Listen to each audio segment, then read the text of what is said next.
Greetings, friends and followers. This is Nurses Talking. I am Dale Barcy. I am inviting you to join me in the next clip for a conversation I had with Dr. Spencer Perkins about his mother, Edrisse Perkins, who was a nurse on the island of Montserrat. Mrs. Perkins received her foundational nursing education in England, and in 1970 she returned to Montserrat, where she took the post of ward sister at the Glendon Hospital. In 1974, she became the sister tutor. Between the years of 1980 and 1983, she studied at Cardiff University, where she received both a bachelor's and a master's degree in nursing. She returned to Montserrat in 1984, where she became the principal nursing officer. Mrs. Perkins served in Montserrat in healthcare in many ways, including being on the board of the Red Cross and on the editorial committee for Glendon News. She was involved in many community activities. Her final role at the end of her career in Montserrat was as AIDS STD coordinator. Now, please join me in the next clip as Spencer and I remember Mrs. Perkins. Thank you.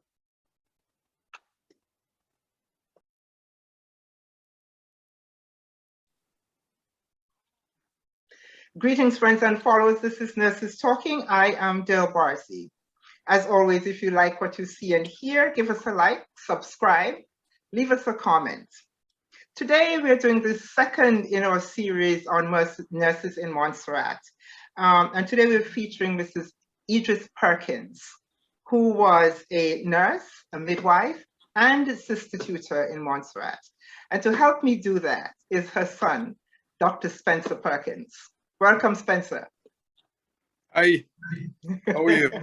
I am well, how are you? I want to start by saying thanks for the opportunity to speak to the diaspora.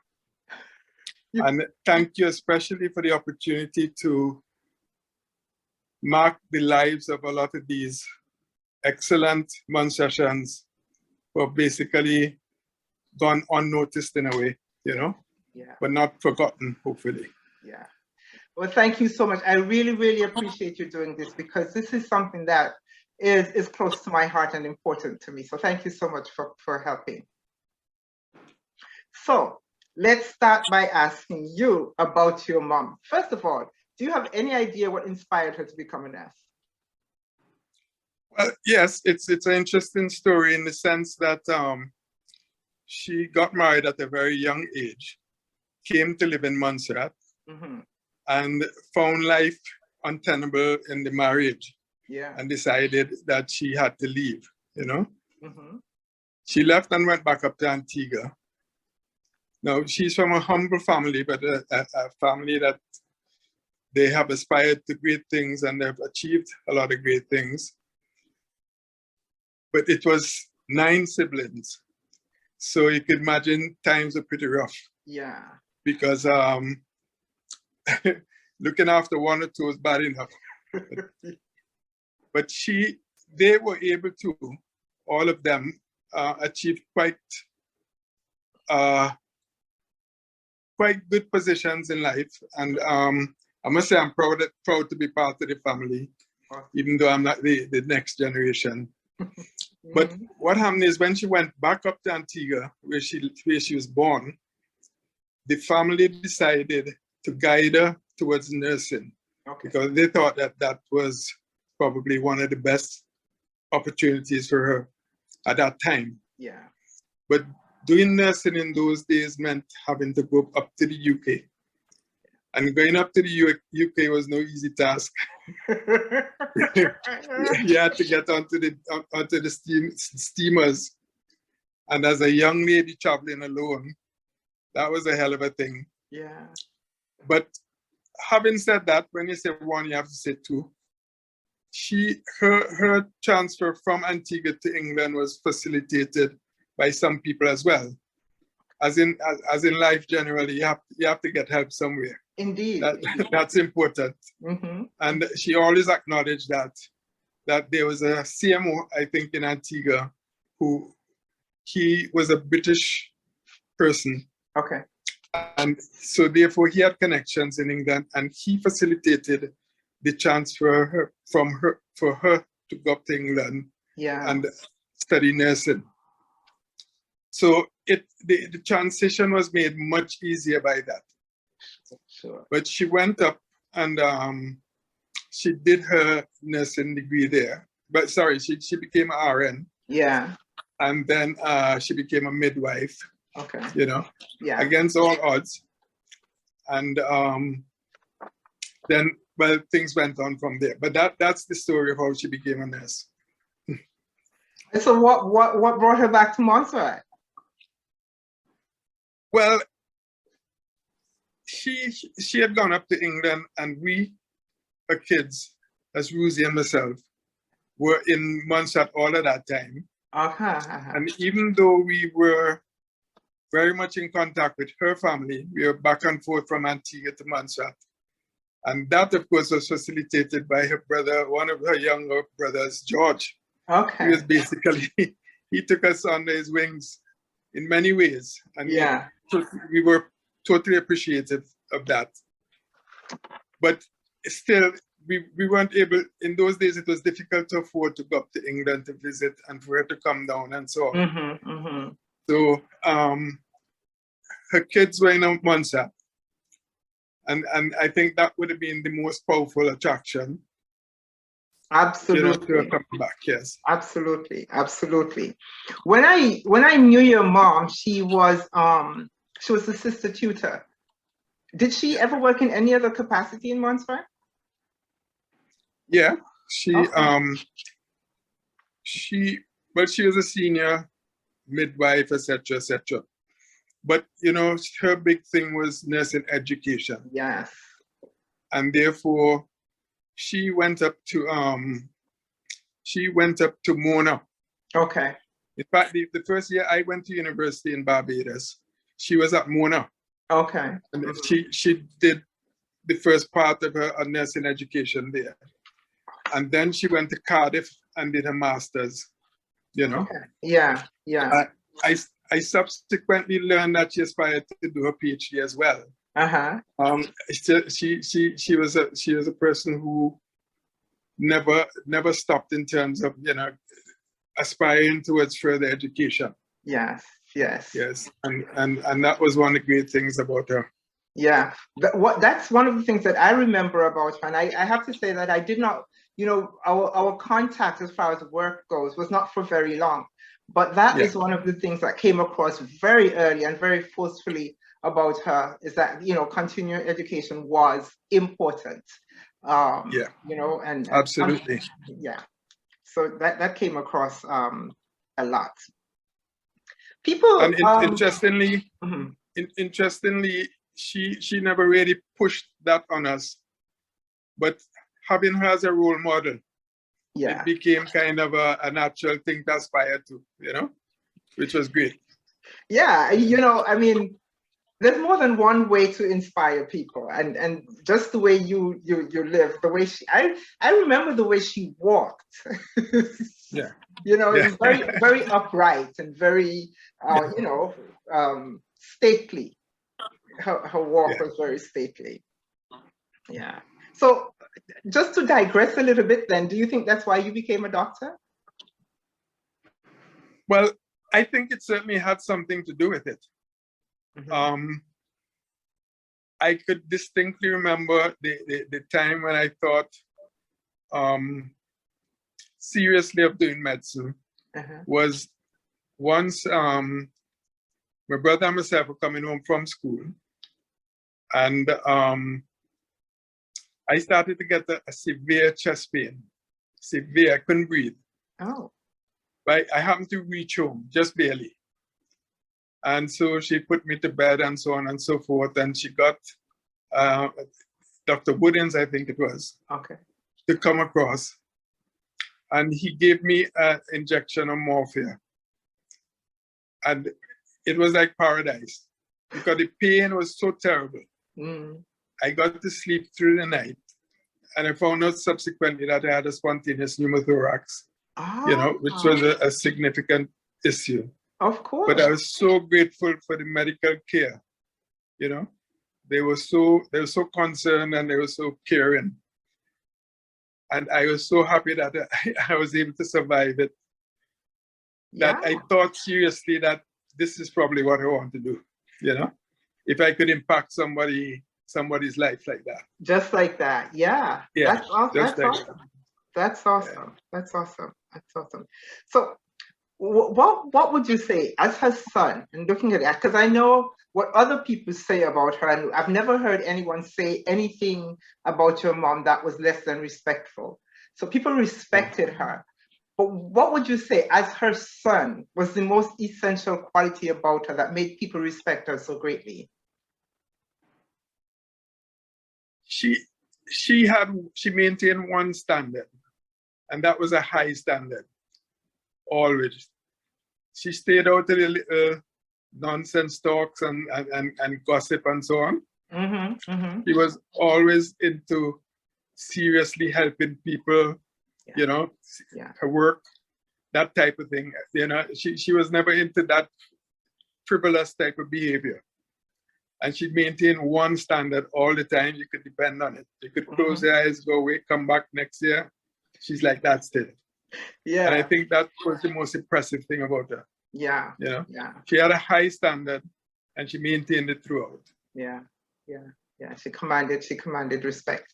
I'm going to ask you, Spencer, to just show us a picture of your mom, since we're talking about her. Yeah. There you go. You can get it up here. Try to see if we can maneuver this. Yeah. This is actually a book that my wife commissioned on her. Okay. You know, quite a nice book with the life story and so on. And, so these are just some of the family pictures. I see one. Okay. Yes, I see her there. She's the one in the in the blue dress, right? With her, yes, with her brother. Yeah. Okay. Yes. Yeah. There she is. There she is. And well, we have several pictures, but it's a little awkward for me, you know. I get that. I will try to incorporate some of them in this video. Yeah. Yeah. So, Brendan, did she retire from nursing in Montserrat? Yeah, she did. She did. Well, Rusi, my brother, got ill with a terminal type illness, something called Lou Gehrig's. Yeah. And when the volcano hit, he was having difficulty breathing because of the ash. Yeah. So they both came up to Trinidad to live with me. Okay. And but I think she had recently retired just before that, actually. But I mean, she was there helping in the effort initially. Yeah. But after Rusi became ill and so on, then she came up with him, and she remained in Trinidad with us. Yeah. My memories of her is as Sister Tutor, and I'm sure as I speak to other Montserrat nurses, she contributed greatly to the education of nurses in Montserrat, because I think that prior to her coming, the curriculum and the training of nurses was a little bit haphazard. I know she was not the one who actually started. I think Matron Daly started trying to pull it together. But your mom had a lot to do with consolidating that whole effort and getting a formalized, proper nursing education, if I remember correctly. For sure. And I remember Matron Daly as well, because they were our neighbors. That's why I was so happy to hear Anne-Marie's dissertation. Yeah, another neighbor, right? It was quite interesting. Yeah, because we're quite living next to each other, you know. Yeah. But yeah, she contributed quite a lot in terms of giving it structure. She had a lot of good nursing friends. She thought highly of the Montserrat nurses. she thought that they had a high standard there. Yes. And that's one of the things she quite enjoyed. Yeah. And she's proud of. Yeah. You know, she's proud that she had a hand in it. Yeah. Yeah. She had a good hand in it. She had a good hand in it. And today, you know, I'm in contact with some of those same nurses who, you know, received their tutelage under her. And they have done so very well. They have done so very well. Oh, yes. And a lot of that is due to, as you say, the standards that she set and what was expected, the foundations that she gave. So a lot of that is due to that. Yeah, I mean, she was one of many brilliant nurses in Montserrat. I mean, I came back there as a DMO. And I must say, I enjoyed my years working there. I enjoyed tremendously working with the nurses, senior nurses especially. And I remember Nurse Frances Ryan especially, you know, she had a very imposing figure. Yes. I remember us going down to the prison to see some of in those days, they had the patients who they thought were mentally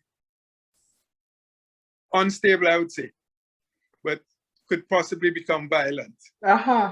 So we'd go down, I think it was every 2 weeks, once a month or something, and visit. I distinctly remember this time we went down and this guy was just sitting quietly and he suddenly jumped up. Everybody out of port. every last man jack. We had some wonderful times. And then of course working in the I especially enjoyed working in the health centers. Interestingly, those health centers, they did tremendous work. I remember receiving somebody gave me a fowl as a gift. So I brought the fowl back home with me in the car. And I presented my wife, my young wife at the time. She looked at me in horror. She didn't know what to do with it. Did you know what to do with it? People were so nice. They were very nice. They would bring provisions, and, you know. Yeah. It was one of the best times of my life. I enjoyed it. Yeah. That's kind of how people kind of just took care of you know, of our healthcare people for taking care of them. You know, there was no way you could not have enough to eat if you know, if you were exactly. Right. So actually, yeah, after she came up to Trinidad, she actually continued to work with me. She ran my office for many years. Okay. Yes, until she had a stroke. And that's when she stopped working, basically. Yeah. You know? Well, I'm grateful she organized them. She hired all my staff. Up to now, the staff was still with me, you know, because she chose well, you know. Yeah. And up to now, they keep speaking about how she trained them. Yeah. With pride. Yeah. Yes. Yeah. That's the basic thing. She took pride in anything that she did. She took pride in. Yeah. I remember one particular incident, actually, in Montserrat when, you know, I think she had a lecture or something, and everyone got up. At the end, everyone got up and left the room, and she and I were left, you know, putting back the chairs on the desk, and she was she was a little frustrated with the fact that, you know, everyone just left without thinking that, you know, they were clearing up. You know, but you know that, and I knew then that is not something she would ever have done, you know. But anyway, I remember that very distinctly about her. So, what is the most important thing you'd like people to remember about her?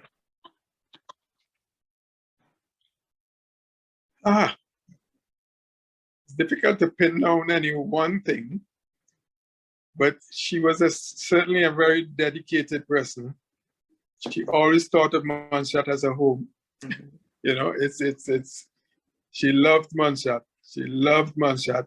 She, even up to after she got a stroke, her hope was to come back to Montserrat to live. Yeah. You know, even when it was obvious that that couldn't happen, her hope was to come back to Montserrat to live, you know? Yeah. She loved Montserrat. Yeah. Yeah. That showed. That showed. Yeah. So thank you so very much for talking to me about this. I really enjoyed this conversation. It was good to have these things about her, some things I did not know. But thank you so much. Yeah. I appreciate it. Not at all. And thank you for having me. And thank you for doing this program, which I think is a very necessary and interesting program, because, you know, one of the problems is that people don't document enough of our history. I know. So the next generation never knows. Never knows. That's it. And it's important. It's important that they know. It's very important. It's extremely important. Yeah. So thank you.